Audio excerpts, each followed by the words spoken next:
Katanya gubernur tanda tangan langsung, Bang. Oke. Kalau memang demikian. Tapi kalau ternyata ada tanda tangan PLT di situ, apa yang jadi persoalan? Ini urusannya pidana atau apa, Bang? Pidana dong. Ya kan? Karena dia melakukan kewenangan yang bukan kewenangannya.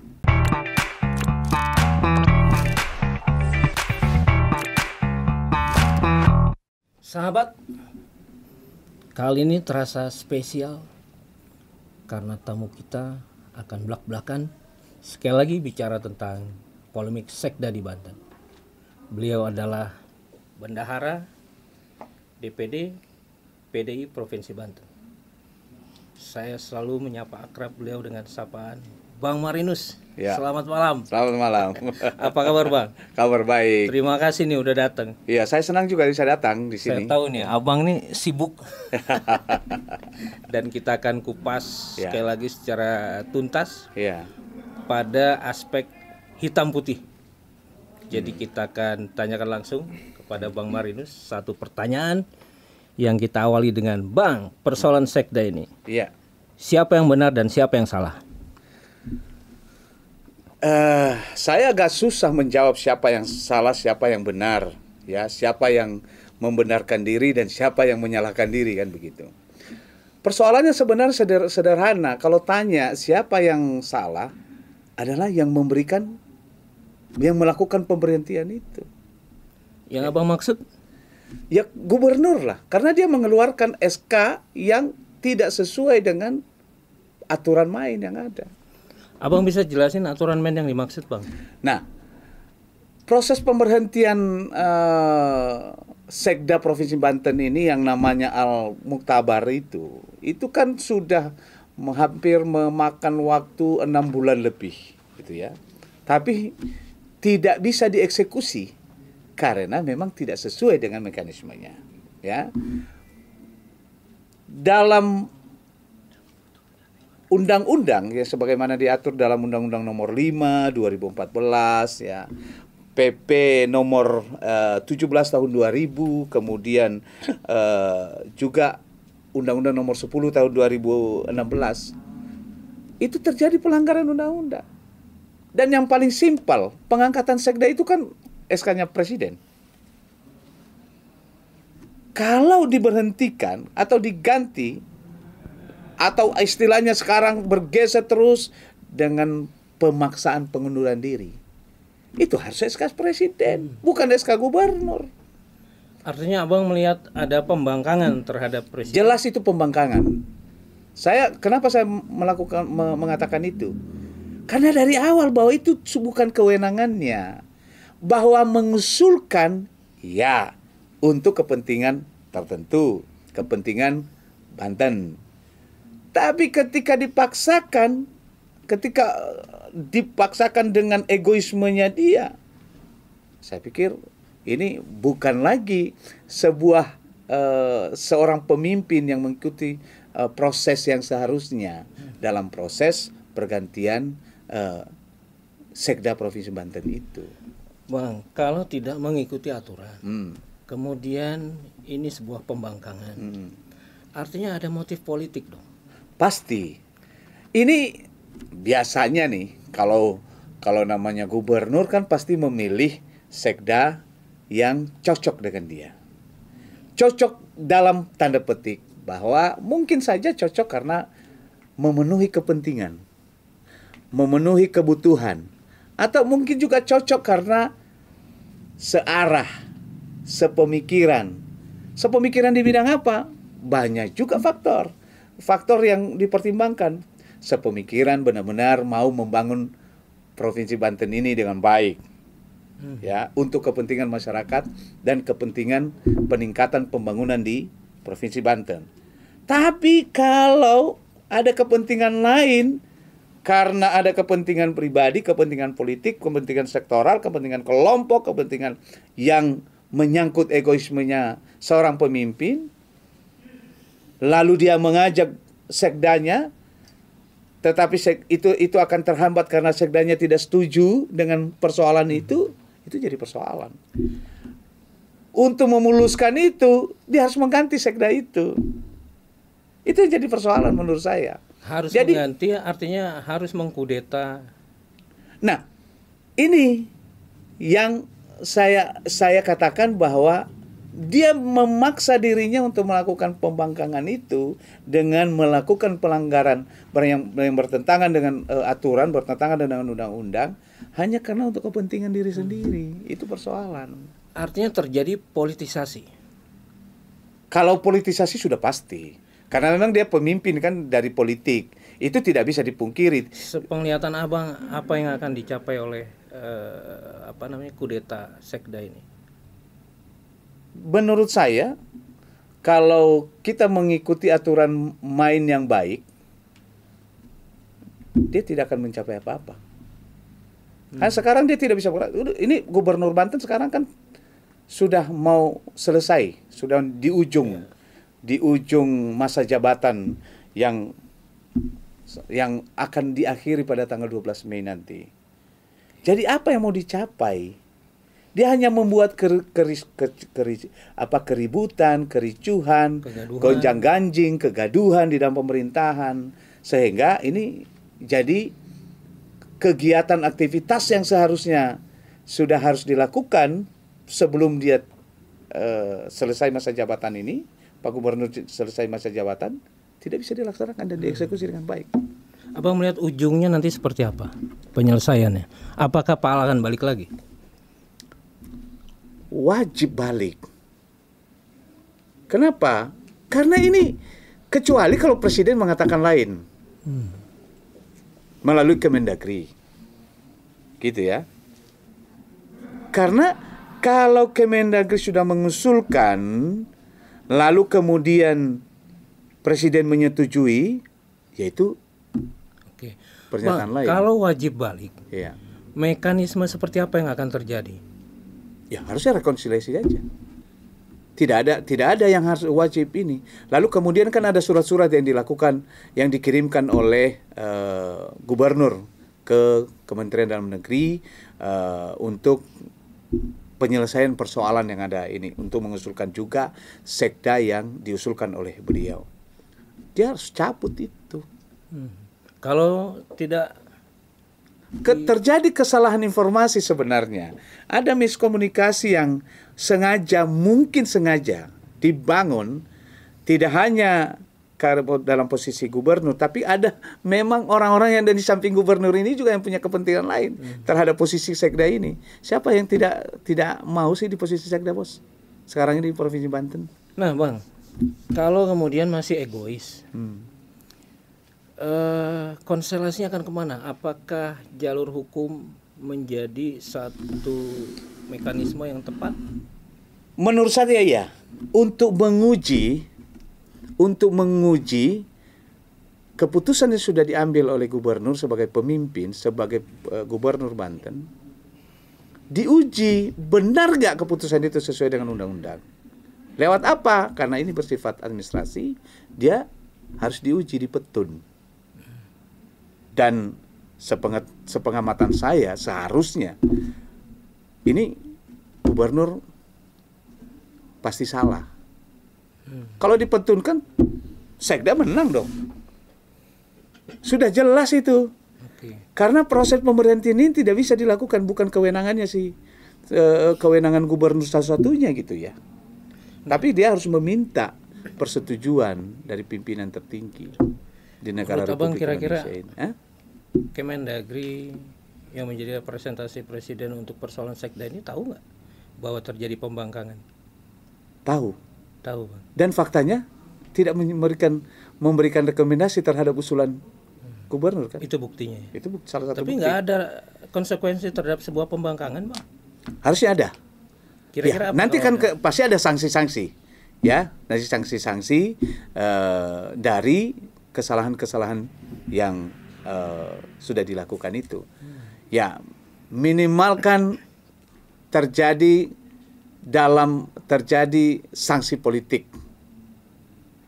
Masyarakat Banten tahu ternyata pemimpin yang dipilih ini tidak menjalankan amanatnya sesuai dengan yang diamanatkan kepadanya. Ya kan gitu. Nah, karakter pemimpin seperti ini karakter seperti apa sih, Pak? Kenapa? Ini kita tidak bicara soal ini ya. Kita tidak bicara. Saya tidak mau menyinggung soal kepribadian. Tetapi pemimpin yang kita butuhkan di Banten itu adalah pemimpin yang benar-benar memahami kepentingan Banten. Bukan kepentingan politiknya semata, bukan kepentingan pribadinya semata, bukan kepentingan kelangsungan politiknya semata. Tapi harus melihat bahwa posisinya sebagai pemimpin dan kelengkapan dalam struktur pemerintahan di Provinsi Banten itu untuk membangun Provinsi Banten seutuhnya melalui pelayanan-pelayanan yang harus dilakukan oleh pemerintah untuk kepentingan pembangunan di Provinsi Banten. Ya, contoh misalnya, ya, hal yang sederhana, Pak Kang Iksan. Ketika proses pembahasan 2021 pembahasan anggaran 2022 di DPRD, ya kan? Menurut aturan, menurut undang-undang, menurut mekanisme yang ada, bahwa ketua TAPBD itu adalah sekda definitif. Gak bisa bos dia tanda tangan. Dan itu terkonfirmasi kemarin ketika menurut teman-teman bahwa kehadiran PLT di sana bukan sebagai ketua tetapi sebagai anggota saja. Lalu jadi pertanyaan sebenarnya kepada kita, benarkah itu sudah dipraktekkan secara baik? Jika tidak, itu juga pelanggaran lagi. Bisa dipersoalkan. Siapa yang menandatangani pengesahan APBD 2022? Siapa yang menandatangani? Apakah ditandatangani oleh PLT? Pertanyaannya, kalau ditandatangani oleh PLT, cacat hukum nggak? Katanya gubernur tanda tangan langsung, Bang. Oke. Kalau memang demikian, tapi kalau ternyata ada tanda tangan PLT di situ, apa yang jadi persoalan? Ini urusannya pidana atau apa, Bang? Pidana dong. Ya kan? Karena dia melakukan kewenangan yang bukan kewenangannya. Nah, Bang, lebih dalam. Ketika sekda belum bisa diberhentikan. Iya. Kemudian PLT sudah diangkat. Kalau Abang melihat dari sisi PLT-nya sendiri, Abang melihat ini manusia seperti apa? Kok bisa dia mau menjabat jabatan yang sebetulnya masih punya amanat orang? Jadi memang setiap pribadi kan pasti ada keinginan, ada cita-cita yang harus dia capai dalam hidupnya. Tapi setiap manusia yang keinginan yang harus dicapai itu yang bukan kapasitasnya, itu salah. Bagaimana mengukur kapasitasnya? Bagaimana mengukur kelayakannya? Adalah aturan perundang-undangan yang berlaku di kita di Indonesia. Mekanismenya sudah. Kalau soal karakter, saya kira kita tidak bisa menghakimi, menjudge mereka di situ. Tapi kita kembali saja kepada rel yang sebenarnya, ya kan? Bahwa ada ambisi untuk mau menduduki itu dengan berbagai cara, ya itu urusan pribadi-pribadi lah, ya. Ini urusan diri sendiri kan begitu. Nah, soal ambisi menduduki itu harus mencelakai orang lain, berarti itu dia harus berurusan dengan dirinya sendiri. Karena sebenarnya sederhana, kalau benar-benar mau membangun, sekali lagi Pak, kalau benar-benar mau membangun masyarakat Banten, maka saya menjadi pejabat Banten yang melakukan semua tindakan, semua aktivitas, semua pekerjaan yang tujuannya berorientasi kepada pembangunan. Tapi kalau saya harus menjebak orang, bukan menjebak, atau harus memaksakan diri untuk menduduki satu jabatan dan tanpa mempertimbangkan kepentingan orang lain, tanpa mempertimbangkan kepentingan Banten, di mana sih tidak mempertimbangkan kepentingan Banten misalnya begitu ya. Ketika saya menduduki jabatan itu dan tidak sah, saya tidak bisa menjalankan semua eksekusi untuk pembangunan Banten. Nah, kalau itu yang terjadi, ya berarti orang yang benar-benar bukan seorang pemimpin yang diharapkan oleh Provinsi Banten, bukan seorang pemimpin yang dicita-citakan untuk membangun Banten, baik itu dalam posisi Sekda dan juga Pak Gubernur. Pak Gubernur itu harusnya sudah menyadari sampai sekarang bahwa ini sudah 6 bulan lebih loh, dari 24 Agustus, sekarang sudah tanggal 10 Februari 2022. Bayangkan gonjang-ganjing ini terjadi di situ. Kan pasti ada juga kewenangan-kewenangan Sekda definitif yang tidak bisa dikerjakan. Ya kan? Dan menghambat proses pembangunan. Ya pasti menghambat. Contoh misalnya, bagaimana mengeksekusi rancangan pembangunan yang sudah harus dilakukan seharusnya di 2022 ini. Nah, Bang. Ya. Abang bilang posisi PLT ini nggak sah. Kemudian ada pelanggaran peraturan perundangan secara kolektif yang disebut dengan pembangkangan umum pemerintah Provinsi Banten terhadap Presiden Republik Indonesia. Konsekuensinya kan artinya informasi yang diberikan pada masyarakat juga artinya salah. Ya, itu jelas ya. Makanya kan saya mengatakan kepada teman-teman ya yang sering kita diskusi soal Provinsi Banten ini. Kita mendiskusikan ini kan tujuannya bagaimana Banten ini bisa lebih kondusif, lebih nyaman, lebih bisa bekerja semua pihak untuk membangun dan fokus. Saya sering mengatakan supaya kita memastikan ya sudah uji aja, petunkan. Kalau nanti ternyata di petun itu ada indikasi pelanggaran pidana, ya laporkan dan tindak lanjuti pemidanaannya. Kan selesai persoalan. Daripada kita hanya mereka-reka. Tapi Bang, berani nggak Pak Al? Ya, harus berani dong. Saya kira Pak Al harus berani. Kalau mau benar, mau menunjukkan kebenarannya untuk membangun Banten. Saya lanjut Bang. Iya. Kalau kemudian ada sesuatu yang salah dan dipublish terus-menerus dalam informasi yang salah, Iya. artinya selama ini kan masyarakat di Banten belum mendapat informasi yang benar. Sesungguhnya apa yang terjadi Bang dalam perspektif yang Abang anggap benar dalam polemik ini? Siapa yang kemudian berbuat apa? Apakah benar selama ini ada pengunduran diri, ada bahasa? Sebenarnya ya soal informasi-informasi yang disebarkan ini memang banyak hal yang sengaja dibelokkan dan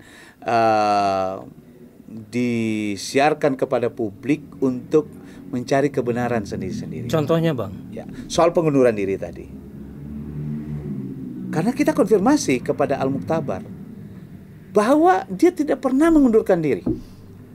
Bahwa dipaksa mengundurkan diri dengan surat Pak Gubernur tanggal 23 November 2021 itu tercermin seolah-olah dipaksa supaya mundur. Bang, biar clear nih Bang, biar nggak terjadi fitnah. Iya. Konfirmasi dipaksa itu dalam bentuk seperti apa Bang? Apakah ditodong senjata? Oh tidak. Jadi ada surat Pak Gubernur tanggal 23 November.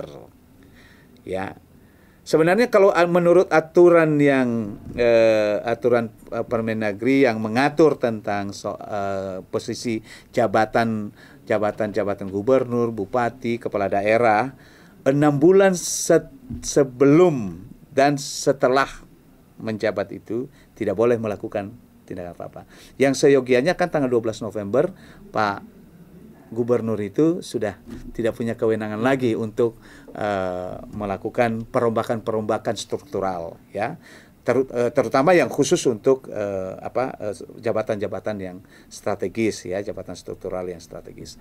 Lalu kemudian faktanya tanggal 23 November itu dikeluarkanlah surat yang seolah-olah isinya memaksa Al itu mundur. Abang bisa ceritain situasi pemaksaannya seperti apa? yang terkonfirmasi ke Abang? Yang saya konfirmasi itu soal suratnya. Karena suratnya saya dikirimkan. Dan saya lihat isinya, kok ini seolah-olah memaksakan untuk melengkapi administrasi yang sudah salah sebelumnya. Dan semakin dengan surat itu keluar, semakin dalamlah kesalahan administrasinya. Oke. Ya kan? Semakin tidak sempurna dan semakin memperlihatkan pembangkangan terhadap aturan tadi. Surat pengunduran itu akhirnya ditandatangani oleh Pak Al. Enggak dong. Ini perintah gubernur, ditandatangani oleh gubernur, dikeluarkan oleh gubernur. Nah, kalau Justru Alnya nggak mau terima dong itu. Oke. Ya kan? Kan memang informasi yang disampaikan ke Pak Gubernur awalnya katanya Al itu mau mengundurkan diri. Ya. Lalu kemudian oleh karena itu digantilah, dicari PLT-nya. Ini juga adalah sebuah konspirasi, ya, yang dibuat ceritanya seperti ini, yang faktanya baru kemudian dilihat, oh ternyata bukan mengundurkan diri. Oke. Tidak pernah ada surat pengunduran diri Al. Lalu karena tidak ada surat pengunduran diri Al itu, mungkin ujungnya dikeluarkan surat tertanggal 23 November itu. Isinya?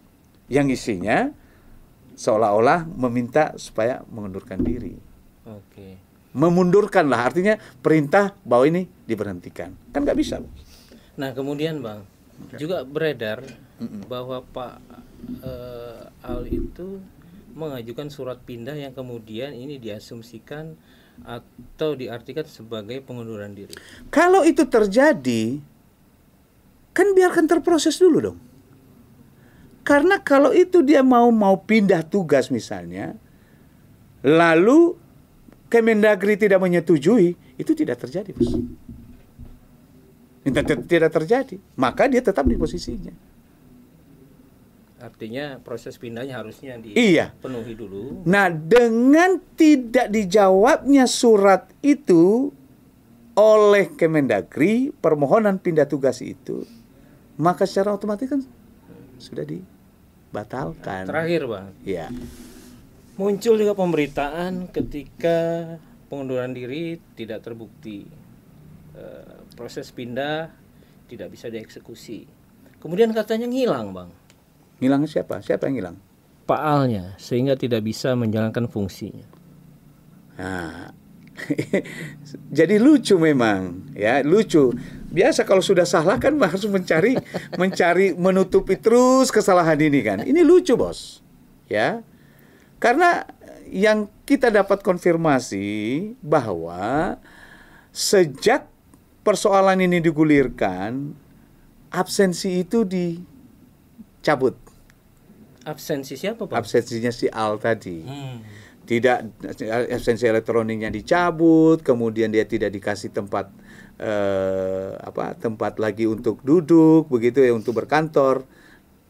Tapi sebagai ASN yang tertib, selalu dia datang dan dia menandatangani dia secara manual saja.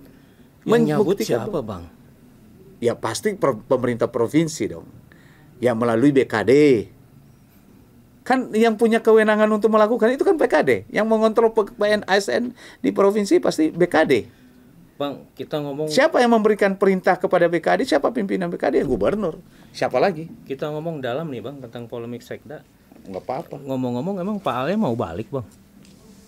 Bukan soalnya Pak Alnya mau balik atau tidak. Jangan-jangan nggak mau deh balik Bang. Loh kan kalau nanti kita mau memastikan itu ya tinggal kita panggil aja di sini, kita tanya dia. Ya, karena sekarang bukan soalnya Alnya mau balik atau tidak. Persoalannya penugasan yang sudah diberikan oleh pemerintah kepadanya sampai sekarang belum ditarik.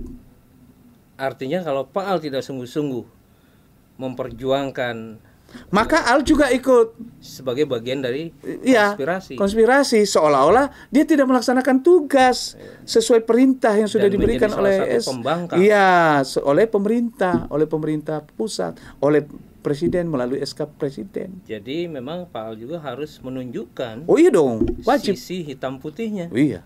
biar ini menjadi pembelajaran ke Jelas. depan. Makanya Al harus menguji ini melalui petun. Setelah ada hasil petun dan menunjukkan ada unsur pidana, tindak lanjuti ke pemindanaan. Kan selesai, Pak. Jadi tidak berlanjut semua polemik-polemik. Saya kira Al juga salah. Kenapa sudah dari dulu, sudah 6 bulan ini kau biarkan itu? Ya dong. Yang Abang baca takut atau kenapa, Bang?